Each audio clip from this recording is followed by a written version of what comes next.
اگر آپ کی زندگی بھی اس طرح کی بنی ہے کہ آپ دوسروں کو تو کام دے دیتے ہیں لیکن آپ کی زندگی خود خالی ہے، تو یہاں پہ مسیح نے خود کہا ہے اگر آدمی ساری دنیا کو حاصل کرے مگر اپنی جان کا نقصان اٹھائے اس کو کیا حاصل ہوا؟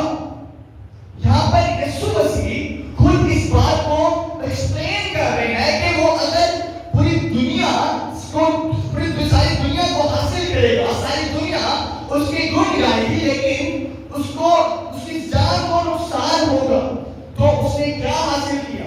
آپ کی لائف میں، آپ کے دل میں اگر خدا ہی نہیں ہے تو آپ کو نجات کیسے ملے گی؟ مسیح نے اپنا خون آپ کے لیے بہایا ہے۔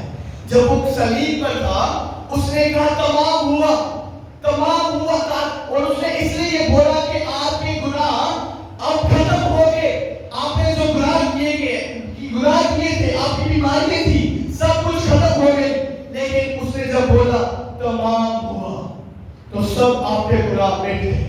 اور آپ آج اگر نجات یافتہ نہیں ہیں تو بے شک آپ چرچ آتے ہیں، دعائیں کرتے ہیں، یہ اچھی بات ہے، روزے رکھتے ہیں، لیکن ایسے نجات نہیں ملتی۔ آپ نمازیں ادا کرتے ہیں، دعائیں کرتے ہیں، خداوند کی حضور جھکتے ہیں، لیکن ایسے نجات کبھی بھی نہیں ملے گی۔ خدا نے نیکوڈیمس سے کہا تھا جب تک کوئی نئے سرے سے پیدا نہ ہو خدا کی بادشاہی میں داخل نہیں ہو سکتا۔ کیسی ہی خوبصورت بات ہے جو خدا نے نیکوڈیمس سے کہی تھی کہ جب تک کوئی انسان ری بورن نہیں ہوتا، نئے سرے سے پیدا نہیں ہوتا، تو وہ کس طرح ممکن ہے کہ خداوند کی بادشاہی میں جائے؟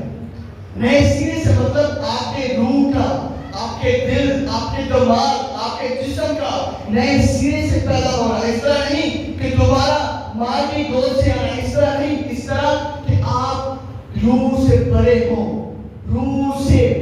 اس کو قبول کریں، پھر ہی آپ کو نجات ملتی ہے۔ نجات کیسے مل سکتی ہے؟ سب سے پہلے انسان کو خود یہ ریئلائز ہوتا ہے، یہ احساس ہوتا ہے کہ میں کیا کر رہا ہوں، میں کون ہوں، میری کمپنی کیا ہے۔ میں اگر آج اس پوزیشن پہ ہوں اور مجھے اس سے اوپر ہونا چاہیے تھا تو میں کیوں نہیں یہ کر پایا، میں کیوں نہیں وہاں تک پہنچ پایا؟ سب سے پہلے انسان کو اس چیز کا احساس ہوتا ہے، جب اسے اس چیز کا احساس ہوتا ہے کہ میں ابھی گرا ہوا ہوں، میں جہاں پہ ہونا تھا وہاں پہ نہیں ہوں، تب وہ خداوند کی طرف رجوع کرتا ہے، اور وہ گناہ سے اگر توبہ نہیں کرتا تو گناہ کی مزدوری موت ہے۔ آمین۔ اور جو گناہ کی طرف اپنی اٹینشن لگائے رکھتا ہے، وہ گناہی میں گناہ گار ہے، تو وہ شیطان کی ڈیول کی بادشاہی میں ہوتا ہے، جہنم کے جنگل میں پھنسا ہوا ہوتا ہے، ایسے وہ کبھی بھی نجات کو حاصل نہیں کر سکتا۔ خدا نے اپنے بیٹے کو اس لیے قربان کیا تاکہ آپ نجات پائیں، نجات یافتہ ہوں، روح سے بھرے ہوئے ہوں۔ روح کے بغیر ہم کچھ بھی نہیں ہیں، اور جو شخص نجات پانا چاہتا ہے وہ اس صلیب کے پاس آئے اور کہ اے خدا میں تیرا شکر کرتا ہوں، تو نے میرے لیے اپنی جان دی۔ اے خدا میں تو اس لائق نہیں تھا لیکن تو نے مجھے چنا ہے، میں تیرا بیٹا ہوں، تو نے مجھے بیٹا بیٹی کا یہ اتھارٹی دی ہے کہ میں تجھے باپ کہہ سکوں۔ یہ ایک اتھارٹی ہے جو خدا نے ہمیں دی ہے کہ ہم اسے کہہ سکتے ہیں ابا جی۔ یہ خدا کی ایک بڑا پن ہے جو اسے ہمیں یہ بیٹا بیٹی کا ایک اتھارٹی دی ہے، ایک اختیار بخشا ہے، اور جو نئے سرے سے پیدا ہوتا ہے وہی خداوند کی بادشاہی میں جاتا ہے۔ آمین۔ دوسری پترس میں کیونکہ ہمیں ایک چیز ملتی ہے کہ خدا کی مرضی کیا ہے۔ دوسرا پترس اس کا 3 باب اور 9 اور 10 آیت ہم جلدی سے نکالیں گے۔ دوسرا پترس 3 باب 9 اور 10 آیت۔ خداوند اپنے وعدے میں دیر نہیں کرتا جیسی دیر بعض لوگ سمجھتے ہیں، بلکہ تمہارے بارے میں تحمل عمل کرتا ہے. سب سے پہلی چیز خداوند اپنے وعدے میں جو بولتے ہیں وہ کرتے ہیں. اپنے وعدوں کے پکے ہیں, اپنے رولز کے پکے ہیں. دوسری چیز اس لیے کہ کسی کی ہلاکت نہیں چاہتا بلکہ یہ چاہتا ہے کہ سب کی توبہ تک نوبت پہنچے. آمین. کیا یہ خوبصورت آیت ہے کہ خداوند کسی کی بھی ہلاکت نہیں چاہتا. خدا چاہتے ہیں کہ سب توبہ کریں, نجات کو قبول کریں. جو لوگ توبہ نہیں کرتے, گناہ میں رہتے ہیں, وہ آسمان پر نہیں جا سکتے. جب کوئی روح خداوند کو قبول کرتی ہے, نجات یافتہ ہوتی ہے, توبہ کرتی ہے, تو آسمان پر لاکھوں کروڑوں فرشتے ایک جان کی خاطر شادمانی مناتے ہیں. خدا خوش ہوتا ہے کہ یہ میرا بیٹا, میری بیٹی میرے پاس آئی ہے, اس نے نجات کو قبول کیا ہے. یہ ہے خدا کی محبت, اس کا وعدہ کہ اس نے ہمیں اپنا بیٹا بیٹی بنایا ہے. ہم تو اس لائق نہیں تھے, ہم تو گمراہیوں میں تھے, لیکن اس نے ہم سے پیار کیا. اور اگر ہم شادمانی کو حاصل کرتے ہیں, نجات پاتے ہیں, تو ہم آسمان پر جائیں گے. اور وہ خوبصورت گیت تھا, آسمان پہ شہر ہوگا, بادلوں کے پار ہوگا. کیسا ہی خوبصورت گیت تھا کہ جب ہم اگر ہمارے نیک اعمال اچھی ہوں گے تب بھی ہم جائیں گے. یہ مت سوچئے کہ میں اس کا بیٹا ہوں تو جاؤں گا, یہ بالکل غلط ہے. اگر آپ کے اعمال, آپ کے کارنامے اچھے ہوں گے تب بھی آپ آسمان پر جا سکتے ہیں. اگر آپ نجات یافتہ ہوں گے تب بھی. آسمان پر جانے کے لیے آپ کو نجات یافتہ روح کا بپتسمہ, پانی کا بپتسمہ لینا بہت ضروری ہے. دوسری چیز, دوسری خداوند کی مرضی ہے. پہلی چیز کہ نجات یافتہ, خدا چاہتا ہے کہ میرا بیٹا, میری بیٹی نجات کو حاصل کرے. آخری اور دوسری چیز ہم دیکھیں گے افسیوں 5 باب اس کی 18 آیت. یہاں پہ لکھا ہے, اور شراب میں مت والے نہ بنو کیونکہ اس سے بدچلنی واقع ہوتی ہے, بلکہ روح سے معمور ہوتے جاؤ. کیسی خوبصورت بات ہے کہ میں کہ شراب کے مت والے نہ بنو. یہ تو لوگ سوچتے ہیں کہ یسوع مسیح نے کانا گلیل میں بھی تو میں بنائی تھی. ارے بھائی, وہ میں میں اور اس میں زمین آسمان کا فرق ہے. یہ جو لوگ میں پیتے ہیں یہ 1 گھنٹے کی صرف میں کا نشہ ہے, پھر آسمان سے وہ جہاز میں گھوم رہے ہوتے ہیں تم کر کے نیچے. لیکن وہ جو نشہ ہوگا وہ آپ کو ہمیشہ کی زندگی تک لے کے جائے گا. آمین. اگر آپ کو برکت ملنی ہے, تعلیم جا سکتے ہیں. دوسری مرضی کیا ہے کہ روح سے معمور ہوتے جاؤ. خدا اگر آپ نجات یافتہ ہیں تو انسان کے لیے ضروری ہے کہ روح سے بڑا ہوا ہو. روح کے بغیر ہم کچھ نہیں ہے. بہت سارے لوگ روح کو مانتے ہی نہیں ہیں, پڑھتے ہیں کہ ہاں روح ہے, لیکن روح کو تسلیم نہیں کرتے. لیکن روح کے بغیر انسان کا جسم ادھورا ہے.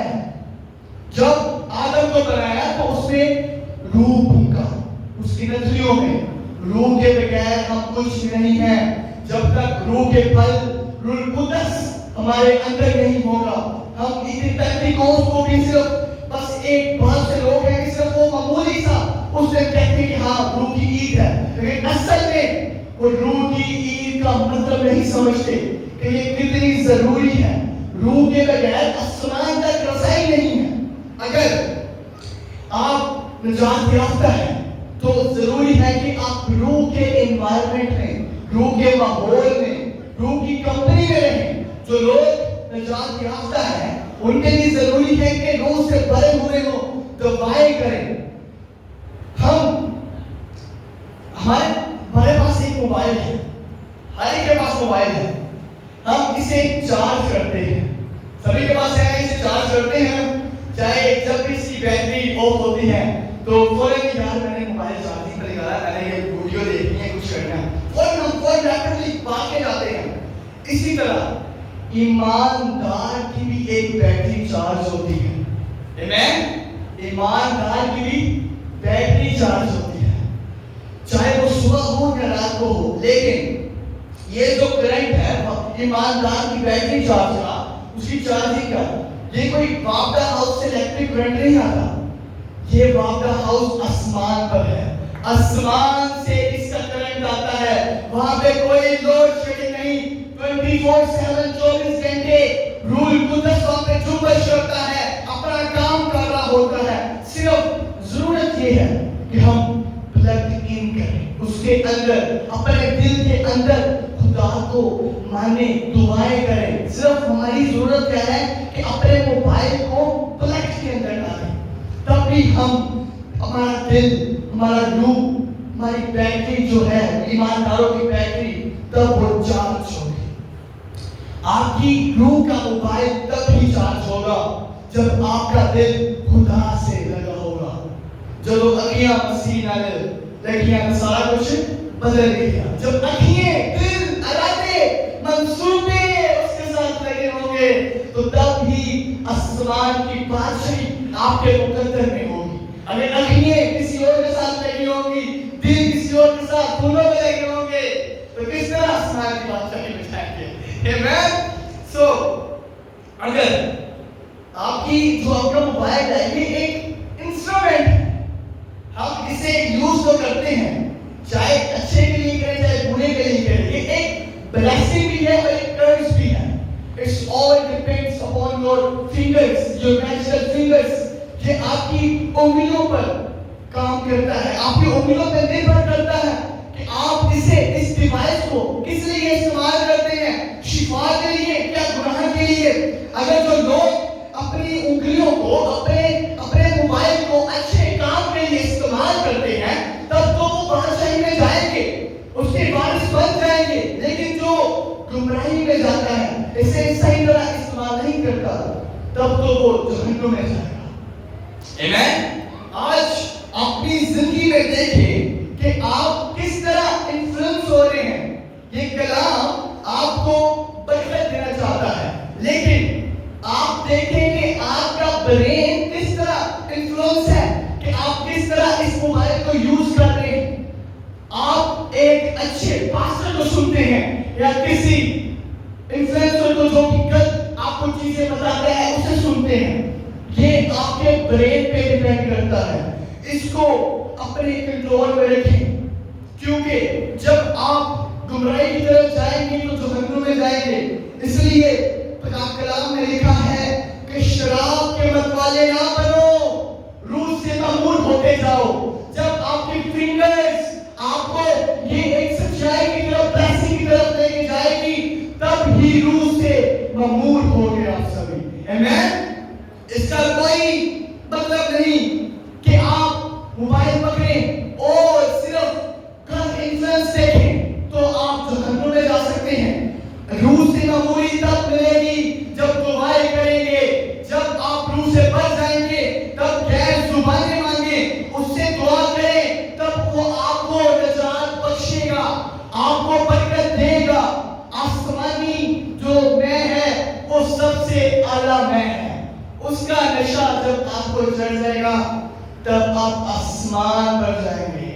آمین. زوردار تعلیم کہ جب آسمان کا نشہ, آسمان کی میں کا نشہ آپ کی زندگیوں میں, آپ کی روح کے اندر ہوگا, تب آپ آسمان پر جائیں گے. دوسرے جو ڈرگس ہیں, میں ہے, وہ آپ کو صرف زمین پر رکھیں گی تھوڑی دیر کے لیے, اٹھنے ہیں ہوا میں, پھر وہاں پہ نیچے. نہیں بھائی, آسمان کی میں پیو, روح سے معمول ہوتے جاؤ, شراب کے مت والے نہ بنو. روح القدس آج آپ کو یہی بتانا چاہتا ہے کہ جب روح القدس کام کرتا ہے تب آپ کا برین, آپ کا جسم, آپ کی روح خداوند کے کاموں کے لیے, اپنی باڈی خداوند کے کام کے لیے یوز ہوتی ہے. خداوند سے اگر ہماری محبت ہوگی, ہمارا برین خداوند کی طرف لگا رہے گا, تب بھی ہم دنیا کے نہیں بلکہ خداوند کی بادشاہی میں جائیں گے. یہ دولت, یہ شہرت سب یہاں پہ رہ جاتی ہے, یہ چیزیں یہاں پہ رہ جاتی ہیں. سب سے بڑی چیز ہے, سب سے بڑا مقام ہے آسمان پر جانا, خداوند کو قبول کرنا, نجات یافتہ ہونا. آمین. آج ہم نے دو باتیں سیکھی ہیں, اور آج اپنی زندگیوں میں دیکھیں کہ آپ آج نجات یافتہ ہیں, آپ چرچ میں آتے ہیں، دعائیں کرتے ہیں، کلام پڑھتے ہیں، مدیح نذرانے دیتے ہیں، لیکن نئے سرے سے پیدا نہیں ہوتے، روح سے بڑے نہیں ہوتے، روح کے پھل آپ کو نہیں ملتے۔ اگر آج آپ روح کے پھل حاصل کرنا چاہتے ہیں تو جھکیں، دعا کریں۔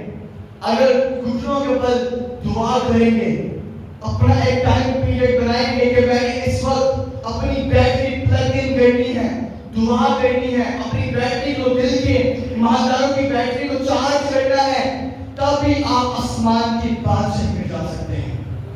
سو آج آپ کے لیے ضروری ہے کہ نجات یافتہ ہوں، توبہ کریں، کیونکہ وقت بہت نزدیک ہے۔ روح سے بھریں، روح کو مانیں، روح کے بغیر ہم کچھ بھی نہیں ہیں۔ روح القدس جب تک ہمیں ہمارے دلوں میں، ہمارے جسم میں نہیں ہوگا، ہم توبہ نہیں حاصل کر سکتے۔ سب سے پہلے روح کو مانگیں، روح کی معموری کا ہونا آپ کے اندر بہت ضروری ہے۔ سو مجھے امید ہے کہ آپ سبھی اس کلام کو سمجھیں گے، روح کی معموری کو حاصل کریں گے، نجات یافتہ ہوں گے، توبہ کریں گے۔ سو خداوند آج آپ کو اس کلام